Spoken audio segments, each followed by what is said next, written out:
চুয়াডাঙ্গা-২ আসনের ধানের শীষের কাণ্ডারি মাহমুদ হাসান বাবু খানকে বিজয়ী করার লক্ষ্যে দামোহদা উপজেলা বিএনপির সংগ্রামী সভাপতি মনিরুজ্জামান মনির দিন-রাত পরিশ্রম করে যাচ্ছেন।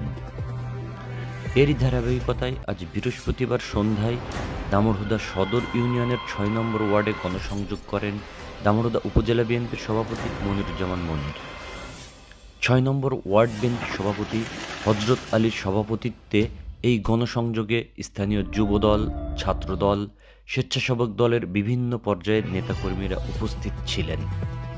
গণসংযোগে দামোহদা উপজেলা বিএনপির সভাপতি মনিরুজ্জামান মনির বলেন, আগামী নির্বাচনে মাহমুদ হাসান খান বাবুর ভোটের ব্যাপারে ধানের শীষের ভোটের পক্ষে দল মত নির্বিশেষে আমরা কাজ করতে পারি। এখানে আর একটা সমস্যা হচ্ছে জামাত। আগামী ত্রয়োদশ জাতীয় সংসদ নির্বাচনে আমাদের প্রিয় নেতা মাহমুদ হাসান বাবু খানকে বিপুল ভোটে বিজয়ী করতে আমাদের সকলকে একত্রে অঙ্গীকারবদ্ধ হয়ে কাজ করতে হবে।